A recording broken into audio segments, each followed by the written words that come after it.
apart from spam. No, this is a proper midlife crisis.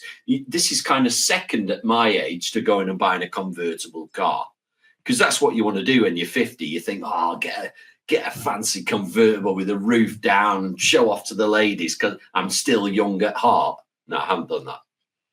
But what I have done, hello, welcome back to the Mission Darts podcast. I'm Andy Cornwall. I'm joined here by Matthew Egger as normal, Matt, and it's episode 30.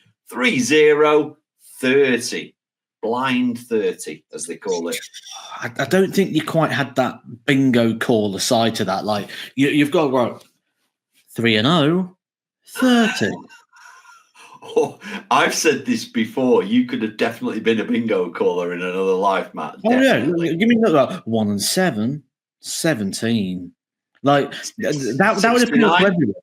That literally, that voice. Like, look, 1-2, 12. You know, it's quite dull in the fact that it's not going wavy up and down. It's quite seductive for the younger ladies, but yet the older generation will be like, do you know what? That's a really calming voice. That I really like that on its own. It's quite seductive for the younger ladies. I never thought I'd hear that come out of your mouth, Mr. 30, almost 39-year-old Edgar.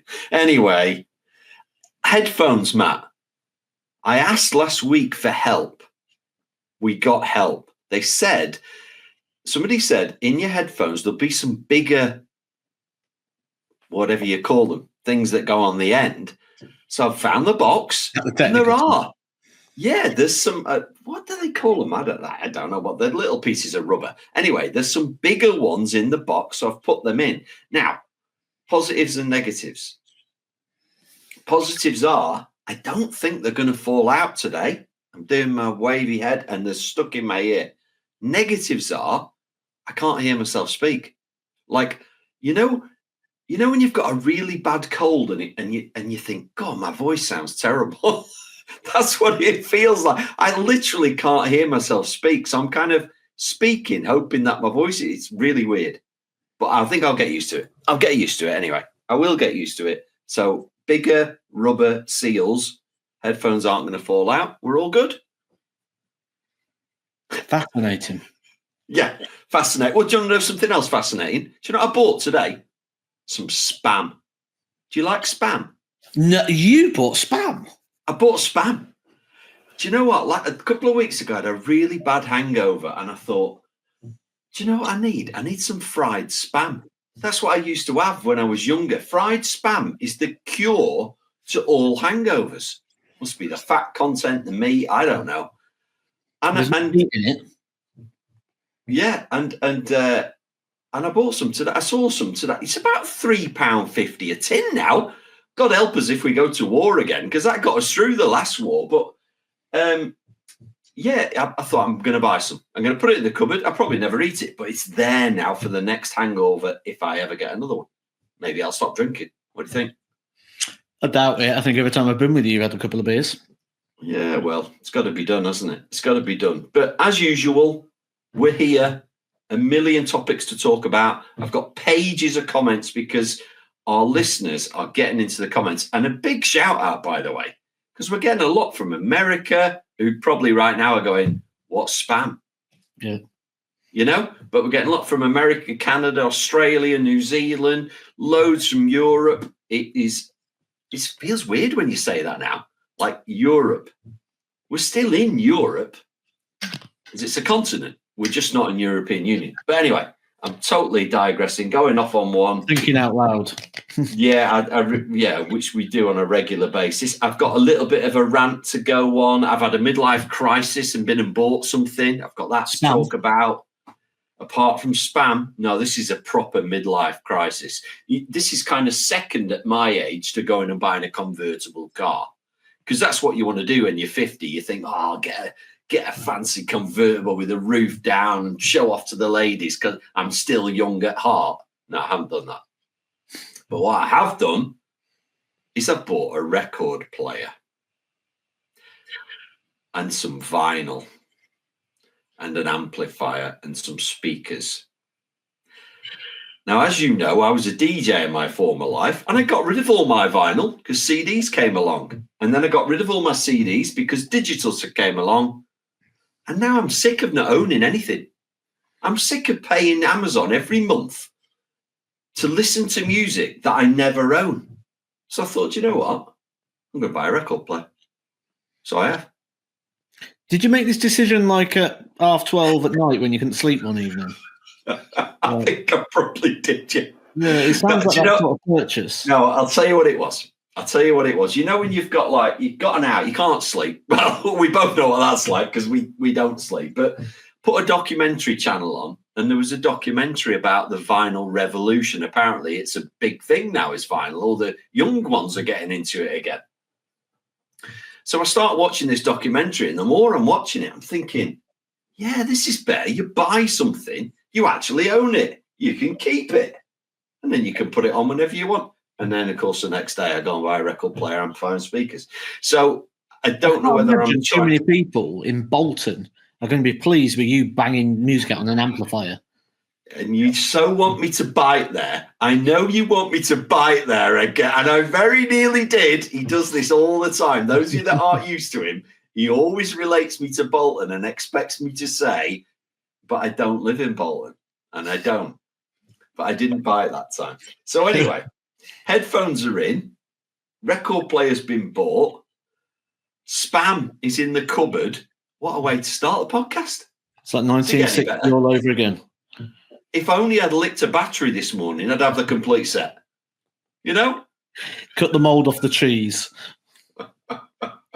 Anyway, lots of love for our little extra podcast we did for Mike Dedeker. A lot of our regulars saying, can we have more of that? Really enjoyed that.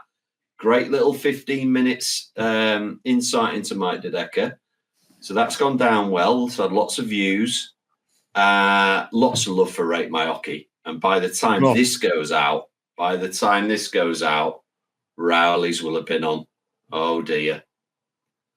Oh, dear, Matt. I thought I was leaving. I thought it was time to go. Good episode, that. Good episode. I like the fact every episode feels very different as well. Like, I've really enjoyed Rate My Hockey this year. And I think my favourite still episode 2 at the minute. Do you know what, right? I didn't realise until watching this programme back how sarcastic I am. Oh, really? Yeah. Really? Yeah, you are.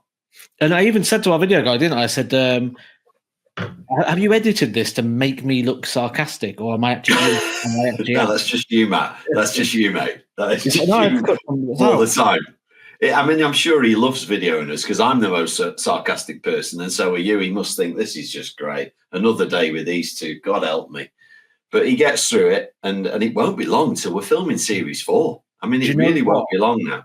There's a clip, isn't there, on that coming up next, where me and you are just dancing on the stairs, and he's got it filmed. And it makes me think, like, we think about just the scenes, which we do. How much footage do you think he's got where we're doing something daft? Oh, plenty. Yeah, there must be lots of unseen. Maybe he's saving them all for a bit of a outtakes at the end of the series or something like that. I don't know. Anyway, we're 10 minutes in, and I've not even mentioned last weekend, Matt, and everybody will be now going, Andy, tell us how you went on. How did you go on in your first tournament in 10 years? Oh, yeah, that's the priority. The UK Open last weekend. The priority is nobody's interested in the UK Open. They want to know, can Cornwall still play? And the answer is no. I got beat 3-0. I can score, but I can't finish. But I've mentioned it, Matt, because you were quite kind and you were quite caring. And I'm not used to it. And you text me to say, don't worry about it, mate. You're just a bit rusty and, you shouldn't expect so much of yourself. And I was like, I had to check the phone 3 times. This can't be Matt. Like Jody must have got hold of his phone or something because there's no way I'm getting any sympathy from you. Anyway, I did. I got a bit of sympathy. Scored great. Couldn't finish. Not going to dwell on it. Went out first round at, last 16 on finals night. So that's my darts well and truly away until the Cornwall v Edgar happens, and then I'll get them out for 5 minutes. That'll be enough to beat you. So that's it now. No more darts from me. And it made me think, Matt, and I think you've touched on this a little bit. I know you've put your darts away. It's the first time I've really gone for anything in about 10 years. And I did put some practice in. And I felt like I felt worse than if I hadn't put any practice in and still lost 3-0. I would on that I would have just been like, oh well, I don't play anymore. Like I've been doing, I don't play anymore. I've got beat. Who cares? Because I put the practice in, because I thought, do you know what? Maybe I can still do it. And got 180, 177, and I got excited, and then I got beat. I was way more upset. Way more upset. Why do you think I didn't play again after that tournament I played and averaged 91? Exactly. Well, you could have told me. You could have told me to stop wasting my time.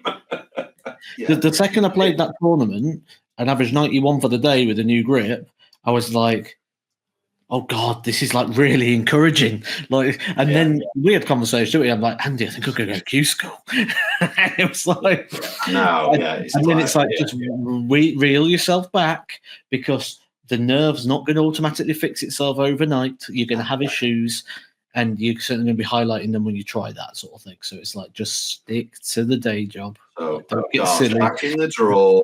Yeah, I've not got them out since that day. They've not come out since that day. No, mine won't be coming out either. Not a chance. Anyway, somebody's darts did come out of his drawer. The old black ones came back out, and a certain person won the tournament with them. How about that? We told him his gold darts are no good. So he's clearly listening, gets the black ones back out, wins the tournament. Could have gone out. Am I right in thinking somebody had a match dart to beat him? He won 10-9 one of the early rounds. I didn't see all of the UK Open. I saw somebody had a match start. I'm sure they did. Did Johnny Clayton? Could have been. Anyway, don't matter. We don't talk about darts much on this podcast anyway. But yeah, he did it again. And do you know what, Matt? I watched a lot of it. It was on at weekend. I didn't have my daughter. I watched a fair bit of it. And I said this 2 months ago, over the longer format, he won't get beat. He won't get beat. This year, any tournament, longer format, I'll call it right now, World Match Play, World Championship, even the Grand Prix, he'll win them. He'll win them. He can't be beat over a longer format. Remember our deal we made with our viewers? If the two Lukes do not win the match play, we will do a full run Tom Daly into the sea. Yeah, we will. And I'm still quite happy to. There's nobody beating him over a longer format. He just has those spells where he's unbeatable. It's as simple as that. Now,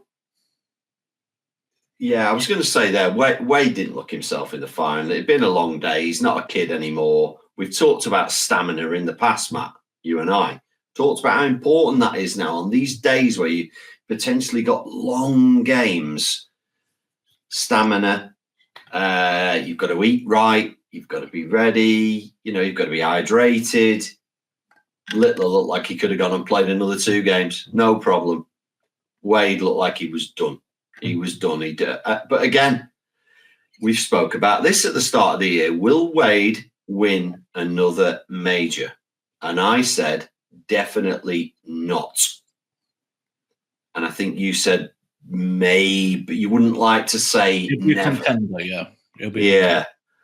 So the fact he's made a final, you're the stato man. Has that done his ranking a massive favour, or was he defending? He's in the top 16 comfortably now by the looks of it. Okay. So yeah, he's I wouldn't have picked him at the start, but there he is again. But yeah, there's nobody beating Littler over the longer format. Just not happening. These Premier Leagues, he'll get beat. He'll get beat best of 11s. He'll get beat in the players where it's best of 11. What would be the next tournament? Because in my head, it feels like the World Cup in June. Is there something in between? No, not the next ranking tournament's match play, isn't it? Yeah, July. So it's all Euros and stuff, isn't it? Yeah. Between now and then. But so I just, anybody expecting him to win everything, he won't. That's impossible. There's way more now. But you'd be a brave man, a very brave man, to say he won't win match play, Grand Slam, maybe that's longer format, World Championship, because longer format is amazing. Anyway, that's way too much time talking about Littler with his black darts. We know he's good. He couldn't beat you on double 16. We know that because he's rubbish at double 16. So little rant from Andy. I spoke about this before, and we've done a video on it, Matt. A very popular video about footwear. How popular was that video? So many people saying it's such a simple thing that I'd never thought about. Practicing in my slippers, playing in my trainers. Never thought about the difference. Simon Whitlock posting videos, practicing with his son, wearing flip-flops. Practicing. Not just messing about, practicing in his flip-flops. Have a look next time you see Simon Whitlock. He has got the biggest sole trainers, way bigger than the ones I used in the video. They've got massive soles on them. Practicing in your flip-flops, playing in massive sole trainers. Ridiculous. Ridiculous. Yeah. Yeah, it's one of those when you look at the difference between if you move the board by that much, that's the real standout. I mean, I'm not.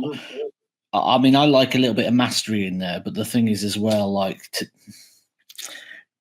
it's one of those balances of fluency in the mastery style. So, if the difference is too, but in the video that was quite a giant difference, wasn't it, in regards to the sole that he was using? So.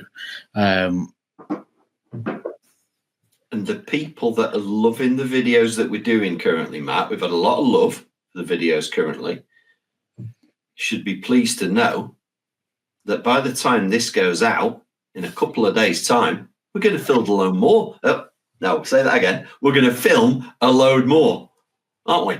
Some interesting topics. Yeah, we're going to be filming.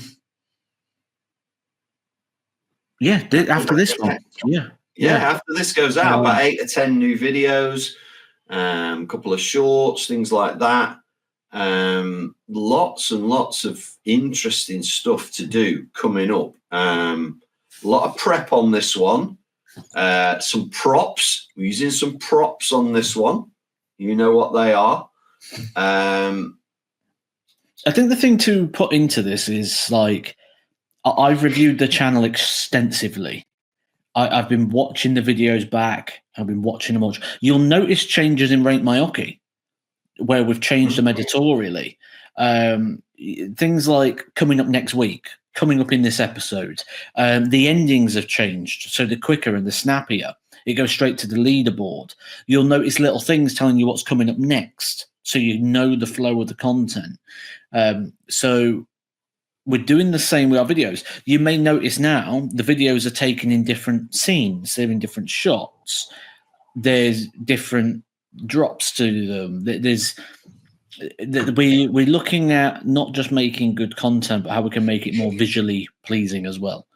And that's what we've been looking at over the last sort of couple of weeks. And hopefully this next wave of videos, you're going to see a little bit more involvement in those videos as well. So instead of us shooting 15 videos in a filming session, we're going to drop it to film 8 videos or 10 videos and then work on those videos to make them even better. So we're always looking at improving what we're doing here now. We've kind of got ourselves a bit of a good base, and now it's about making sure that we value that time invested into the channel, because there's a lot of time invested. We see the watch minutes that people are putting in. There's a heavy investment of time. And not only that, the comments, Matt, I know I mention it a lot, but obviously we enjoy the love. People saying, look, it's great, it's best podcast ever, it's this, that, and the other. Great, fantastic. But the actual interaction, I read every comment, takes me a lot of time. We're putting out 3 videos a week plus a podcast. there's a lot of comments, and people are engaging with everything we're doing, and then other people are engaging with what they're saying. You know, it's we're building a community here of people that are joining in, that are enjoying the content, that are enjoying the fact that we're helping them, and they're asking for more and more stuff, and then they're saying, "Oh, you talked about," or "Oh, you made a video what I asked about," and well, yeah, if we see an idea that you've put in the comments, if it doesn't win comment of the week, that is, and we think, yeah, do you know what? We can do that. That'll be a good video. We'll go and do it, Matt, won't we? You know, we're not so perfect that we go, oh, this is our list and we're not going to change it. We do what people want. The list changes daily in what we're going to shoot. Like there's a content guideline and a content framework, but the framework is what it is. It's framework. You don't. It's not rigid. It's not set. It's skeleton. It doesn't have the muscle, and that's what we add as we go. Now, what I'd like to say though is I do read the comments as much as I can, and do you know one thing we've got here at Mission right now? We've got no bell cheesers at the minute, which is great. Like normally, like whenever you do anything like what we're doing here, you'll get some idiots come along and who either don't understand what it is or who always look for something wrong with things, and we'll just focus on those. And do you know what? Right, here's something I've learned. And I think was it Einstein who said this, and he says it doesn't matter how much you get right. People only remember what you get wrong. And it said something about a maths lesson it was or something. He come up in class and he started reading off the answers, and he got so many right and he got one wrong, and everyone laughed. And it was like, didn't matter how many I got right, people still pointed out the one you did wrong. And do you know what? Whenever you do sort of work in like the line of work that I do now, you see it more than ever. And do you know where you really see it? Like predictions. So I did predictions for the World Championships. My strike rate was something like 82%. It's incredible. So I use a site that I put my tips on, which is just like a free-to-play site. Like it's a pretend site where you put fantasy bets on, sort of thing. And I put it on there. And because I do that, I can see my LSP, level stakes profit. My level stakes profit was like £14 something. So every pound, if you followed every single one of my predictions, every pound you put on, you'd have made £14, like 82 or whatever it was, for every pound you put on. Which is £10 on, it'd be £140. Yeah, I get it. With every single one of mine bets with level stakes. And do you know what? Out of the 82% I got right, I can count maybe one or two messages where people get hold of you and go, good prediction. Never happens. Never happens. I predicted Andrew Gilding to win the UK Open a few years ago as outsiders. I did 5 outsiders this year. I got a semi-finalist. I did outsiders. And I got a semi-finalist from outsiders. Yeah. And still, like, people... You got sick. Yeah. And it's like, they're outsiders. Like, they're 500 to 1. Like, there's some of them. Like, the one I got right was Josh Drog, 33 to 1. Like, it was closer to the front of it. But it's not like you go, you got that wrong. Look, there's 3 500 to 1 shots in there. It's like, no. And the thing is, it's only about getting people to, it's only about outsiders that could give you some interest to follow. And yeah, I've got a good bet for you, Matt. England to win the World Cup this year, as in darts, World Cup of darts. I quite fancy the two Lukes. What do you think? I'll tell you what, you can have every other country, and I'll have England. 1-4 they'll be. Is that what it is? Yeah. It's not what it is. It's what I think it'll be. My predicted odds. Yeah, I mean, how they get beat, unless they get beat early. Is it still double? It's doubles format, isn't it? Early. Yeah. It's all double? It's all doubles now, isn't it? Yeah, maybe they can't play together as doubles. Oh, now you haven't thought of that. Littler likes double 10. Humphrey's like 16s and 18s. Could be a conflict. I don't think it'll matter. I was just trying to build it up a little bit there, Edgar. You could have joined in just for a minute. What's the point? Move on. I don't know anyone's bothering with it. They're only playing for, like, it's Taylor days, isn't it? Play for second place. Hopefully in the outsiders, Belgium. Who'll be Mike Dedecker's partner? Dimitri. Oh, of course. How did you not? Do you know? I don't know. In my head, I had Kim Ibrex and thinking. I'll tell you what, right? Here's an idea. As we've got like 2.5 months to go before the World Cup, why don't we just park that for now and go on with something a bit more relevant? Yeah, but it's nice to do something 5 months in advance. Why not? As opposed to 5 minutes. Anyway, there you go. There's my outside pick for the World Cup Belgium. We'll never find this episode ever again, so it doesn't matter. Anyway, if you think I look a bit grey, I noticed last week, even though I've got the light in the background, which is, by the way, it's evening and the sun's belting through. Summer's on the way, guys. Fantastic. Those of you watching in Florida right now, yes, we're jealous. Summer all the time there. White light. You said to me last week about a white light, so I've ordered a white light. So next week, we should have a light, which I won't be able to use. Can you imagine? I'm going to get a piece of tech. I won't know what to do with it, and I'm going to ask Edgar. You just get a USB one. Just plug it in. Yeah, I know. I haven't got a spare USB socket left on my thing. I'm just looking because I've got my microphone plugged in. I've got my camera plugged into it. I've got my... Oh, I could take my printer out and put that in. Yeah, okay. I've got one of them extenders. Wired printer? What was it, 1996? Mate, I've just been buying vinyl, right? So, yeah, you know, like... Oh, do you know how much? Right, you're never going to get this. You're never right. How much, Matt, is a new LP now? Which is what we used to call them, isn't it? LPs. So you want to go and buy? I don't know. I like bands that you like. I like Radiohead, something like that. Does it have to be to the pound? No, you're guessing. So I'm going to go and buy a Radiohead LP. $12.99. Okay, keep going. $24.99. Keep going. More than 20. They're £29.50 for an album. One album. A CD, $6.99. Same thing. Do you know what?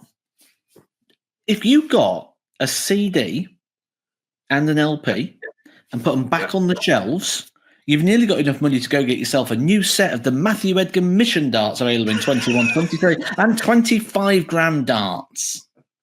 Is there any in stock? Because none of my darts is stock, but they're all out. Mission Precision darts, we haven't got a single one.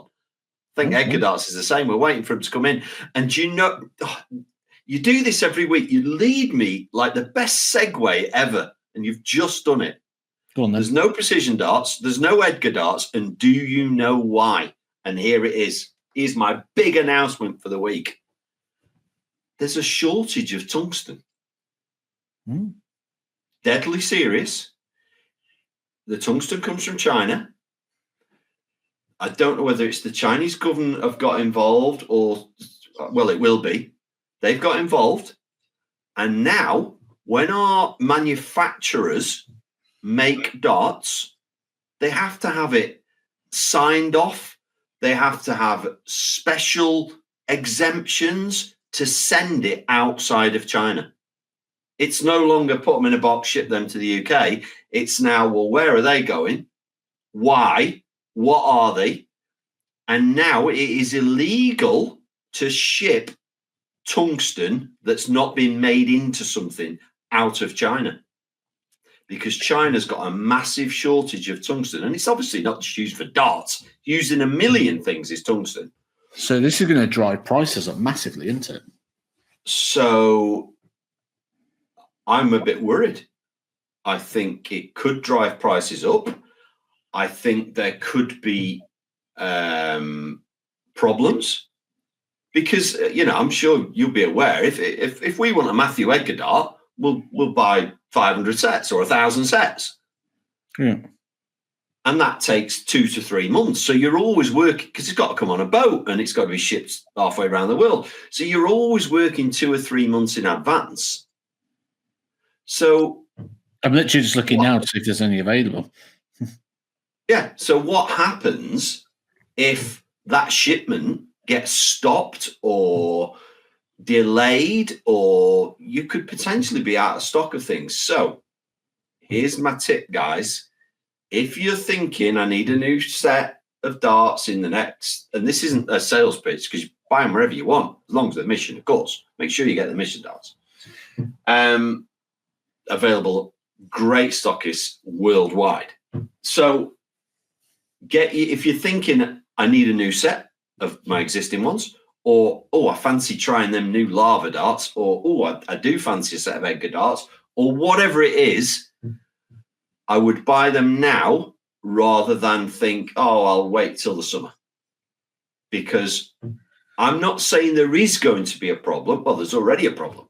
It's the reason why my precision darts haven't arrived.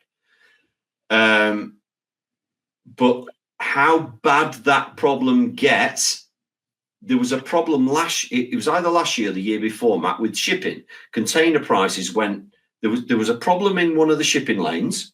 Containers got stuck, and then it was pirates, weren't it? Pirates kept stealing them. I'm not sure. And then there was no containers in China. So if you were in China and you wanted to ship some stuff in a container, there were no containers. I think it was because I think if I remember right, the original batch of Luke Littler darts got stolen by pirates. Oh, okay. Well, anyway, shipping, the cost of containers went fivefold, and nobody could afford to use them anymore until it all got sorted out. And that was a big problem. It's all sort of stuff that people don't know goes on. But the latest one is tungsten. Obviously, you can't make darts out of anything else. So brass. But anyway, imagine. Well, right? yeah, imagine yeah, this. yeah. I'm going to give you a story. Imagine you're on the seas. You pirate. You've took over this boat. You've stolen it. You got what have we got? We got laptop. We got 5,000 sets of darts. Brilliant. Yeah. How'd you get on today? Did you get a load of food? Did you get a load of electronics, laptops, computers? No, mate. I've got 5,000 sets of Matthew Edgar darts. Right, you're sacked. Looked, and on here there is actually, I found 151 sets of Matthew Edgar darts available. 23 grams, there's not many available though. 23 grams seems really popular. Is that your weight? It used to be. I've been doing more 21, but I'm thinking about having a tinker back at the 23. Well, it's usually because we do them in 3 weights, people will go for the middle one. Yeah. So the 23 will be, it'll be the first one to go. So there's not a lot of that left. Anyway, should we move on to some comments now that we've depressed everybody with the fact that there might not be any darts available? Oh, do you know what? I've printed this off way too small. I really am shut. Look at these. Oh my God. Yeah, I know. Yeah. Those of you that are listening, thank God you are, because I've just had to put some glasses on. Okay. So a few comments here. And the first one's from Jay Rodsley. He's saying, I'm loving the series. Finally trying to learn darts for the first time after watching it for almost 20 years here in the USA. I'm finding these videos very easy to follow in my help to attempt to learn this spot. And I just wanted to read that out because when I've looked at the stats, more and more watching from America. Now it's a big place. It's a huge place. So if you are out there, please do spread the word for us. Love this next one. So this is in relation to our video about things not to do. And I think we talk about don't just go and buy a new set all the time and stuff. Yeah.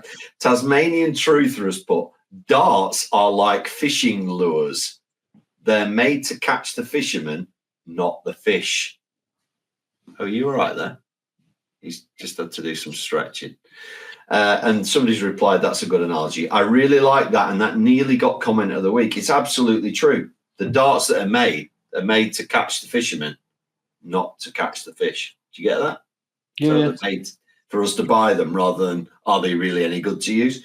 So, okay, Paul Boardman 247. I love the term all the gear, no idea.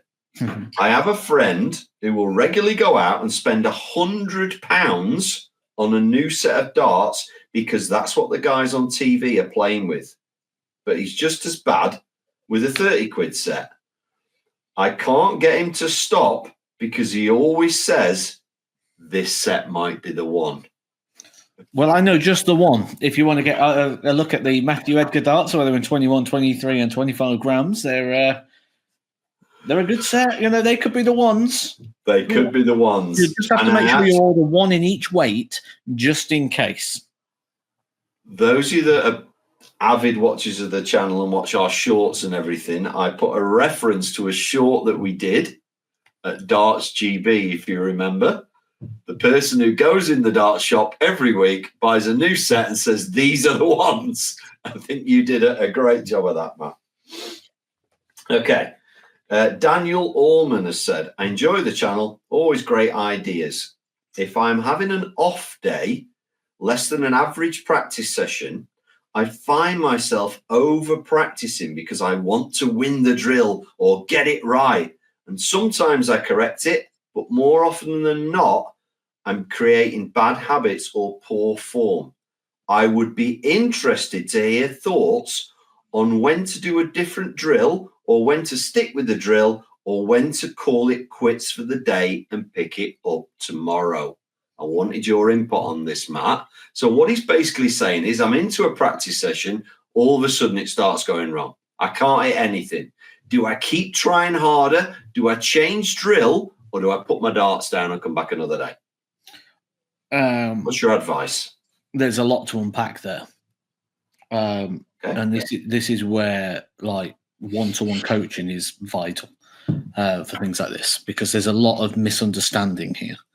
So first of all, when we take a look at how do I know when to stop a drill? You should have won or lost the drill. Well, why are you still doing it unguided? It's an unguided drill. So think about if you go in your car and you're going to go on a drive somewhere. You know where you're starting. That's your house in your car. You know where you're finishing. That's Tesco's, Auntie Maureen's, wherever you're going. When do you ever not get there? Always get to where you're going. Whether you need to stop at the petrol garage to get more fuel because you haven't got enough fuel, whether you need the AA to help you out because you've broken down, whatever the barriers are, you'll always end up where you're meant to go. So same thing again here. You need to know where you're... Unless you go to the wrong Tesco in Liverpool as opposed to the one in Warrington. But I know what you're saying there. And I went to the wrong halfway house, but I still ended up at the right halfway house. Yes, you did. Yes, you did. So I got there. It was just a longer way around it. So to start with, there's no destination to the practice. That's the first problem. The second thing is there's no restriction on the practice. You're going to do it till you hit. So with that, when you look at what you're doing, there's no time barrier. There's no opponent. There's no restriction of throw. It literally is you're going to keep doing it until you hit. Now, all you're ever going to notice there is what you don't hit, and ultimately all you're doing is just delaying success, because you're going to get success because there's no way you're not going to get success, because you're going to keep doing the drill till you get success. So it's just delayed success. And you don't want delayed success, because when you play a game of darts, you don't have delayed success. What you have is you have a game against somebody and they control the time. They control how many visits you get, not you no more. So what happens there? A performance anxiety starts to kick in because you're not playing the way you're practicing. So because you've got that conflict, what happens is you get nervous when you play, and we need to sort that. Now, the other thing that comes out of that to unpack is the need of, if there's a problem, like if I miss double 16 in a match and then you focus purely on hitting double 16 for the next week, again, that's not that, because what you're doing is that you're fueling and feeding a problem. And if you fuel and feed a problem, all you're doing is you're focusing on the problem, not the solution to the problem. And if you literally put all your efforts into the problem, it's only going to become a bigger problem. Think of it as a fire. So the fire starts, it's just a little flame to begin with. And then when you start doing that, all you're doing is you're growing and growing the fire. You're not putting it out. So let me put something to you then, Matt, because I've heard this asked a lot, and again, I'm not going into same again. You need coaching to get through something like that. But I'll give you my take on something. You give me yours. Perhaps she's practicing checkouts, so he's thinking, right, I'm going to spend the next half an hour, and I'm going to go start at 61, and I'm going to go up and I'm going to practice my checkouts. And let's say he's a pretty decent player, so he's 61's you'd expect to get that in 2 or 3 goes. Let's say he gets up to 68 and he cannot hit 68. He's had 3 darts, 6 darts, 9 darts. 5 minutes later, he's still on 68. Would you then go, right, I'm skipping 68. I'm going to go to 69. Would you go, I'm going to go a different way on 68. So I'm going to try something different. Or would you go, do you know what? Maybe I'll put my darts down, go and have a brew, and come back and start again on 68. What would be your simple answer? Because there'll be a lot of people now listening to this going, oh, this is me. This is me. I get stuck on so I like this routine, but I get stuck. What should I be doing? Well, the first thing is you don't leave that. You've set your boundary out. You've got your 30 minutes. That's your time. You can't change your time just because you start missing. So you can't walk away from it, because in a game, 1st to 5, you're 3-0 down, it's not going well, you can't walk away. So why train in a way that you're not going to be able to play? And this is the other thing to get right as well, like with the timing. And this is where I say coaching is vital, because if you're going to do a 100-meter sprint, you don't need to train for a marathon. If you're going to do a marathon, you don't train sprints, so but they're both, you're running on both of them, you're running or jogging. It looks the same, but you're not doing the same thing. This is the understanding of activity and understanding of task that people need to get. The next thing I'd say is if you're doing that and after 5 minutes, you're still throwing at 68 and missing it, you have not trained correctly. Because if you're not being successful on a task, you shouldn't be doing the same task, because you're failing. You don't train within failure. Yeah. So, and then you go, should I change target? Well, we're fueling the problem. Are you going to change? Are you going to get to the match and go, actually, today I just feel like going treble 16, actually? No, you're going to stay on treble 20. So you need to practice the way you play. So a checkout is a phase of play. If we look at what different drills are, so we've got different types of drill, isolated drill, all different. I'm not going to go into all of them, but a phase of play. By that, what it means is you're not throwing directly into a target, you're playing a pattern of the match. Football, a phase of play. Right, what we're going to do, we're going to look at the final third today. So instead of just doing a shooting drill now, what we're going to do, we're going to put a final third in. We're going to start from here. We're going to put the defenders in. Phase of play, we're going to have 2 midfielders coming in from here. And you set it up and you play it. This is a phase of play in the fact that all we're going to be looking at is that checkout, which is a pattern, a combination finish. And if you're getting it wrong, it needs to change. It needs to change. And this is...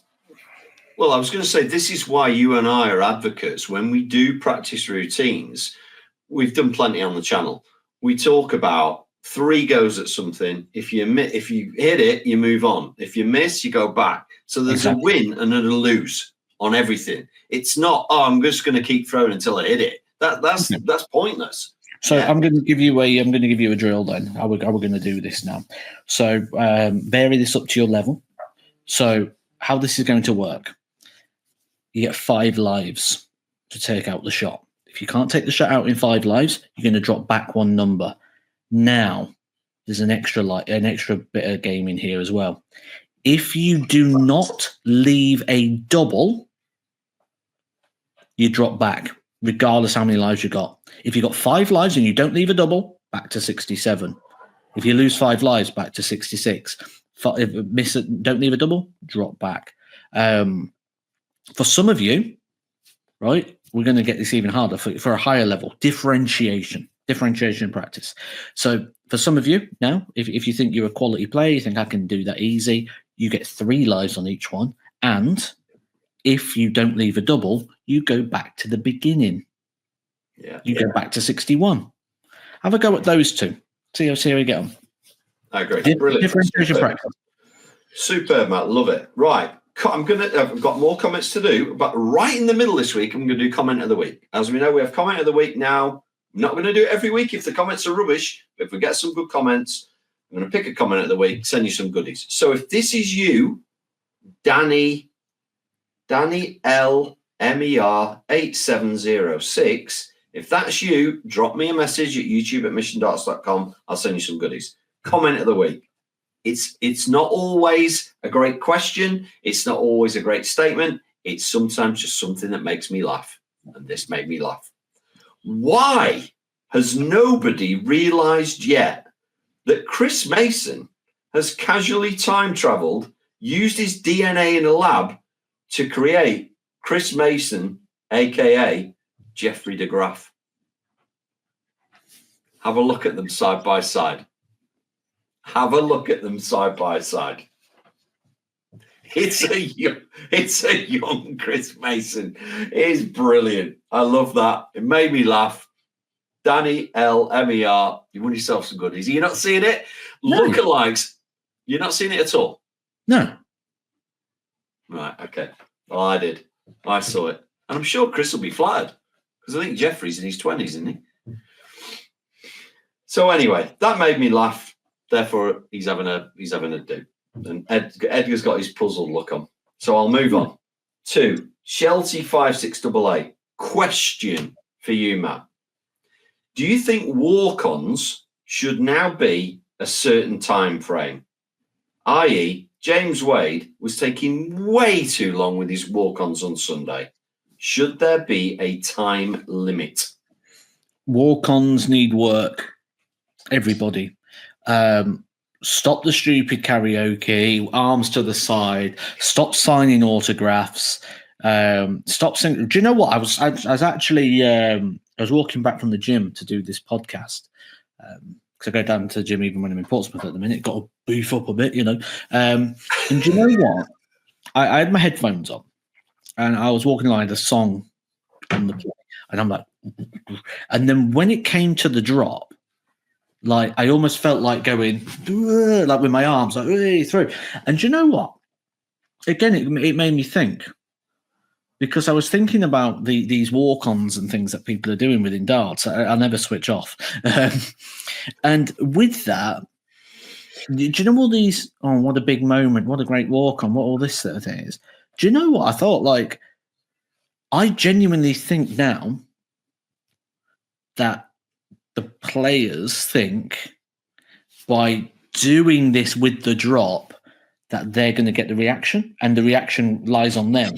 And do you know what? I thought about this with the drop, and I thought about thinking about like, what would this look like with 4,000 people? And I thought, we have that. Go to the nightclub. Go anywhere. And when that drop comes, everyone does the same. Do you know what, right? What about, you know, a day go for strings, you know, where everyone stands with their arms out, the old Ibiza, you know, their arms out like that. I can't believe that I've just heard you use the term the drop about 5 times. You're nearly 40, Edgar. You're nearly 40. Your nightclub days are behind you. You're not waiting for the only drop you're waiting for is your Deliveroo being dropped off. That's right. There's no drop in your. Everyone stood there, right? Arms out, like just feeling the vibe, right? They're there, right? Now, if James Wade decides to walk onto that song and he stands there with his arms out like this, wouldn't everyone be doing that anyway? Yeah, of course they are. So again, so when Bundy goes on stage and they're all ready to do it anyway. It doesn't mean he's not orchestrating them. He's not the conductor. They're doing it. Mr. Brightside. They're all going mental. It's nothing to do with Nathan. But I think this is coming down to the fact that when I genuinely think here what we're seeing is people believing that they have to do it to have the impact. I don't think they're realizing that they're not over. The song is. The pop isn't them. The pop's not them. That pop, the way, hey, it's not on popping for Nathan Aspinall. It's the pop for the drop. Exactly. Unbelievable. Anyway, you've said drop far too many times. I've got one controversial one I'm going to get to in a minute. Pilgrim Darts has said, first time watching Rate My Hockey. Now I need to watch all the old ones. It's the top gear of darts. Good luck watching the old ones. There's plenty to go Daniel Baker had the pleasure of meeting Andy this week for a darts fitting. What an improvement, blah, blah, blah. He got crypt darts, hit 180 within 10 minutes arriving home, blah, blah, blah. But then the very end, it says, I'm genuinely glad I visited as I feel I'm playing at another level now. I reckon I could beat that Edgar bloke easy. Most people could. Yeah. What a good answer. Right. This is in relation to last week's podcast. SWJ. What a great little handle. That's SWJ. Nice. I can just imagine, this is in relation, Matt, to you talking about having £1 million to go and hide. You remember that conversation? Yeah, great question. Yeah, great question.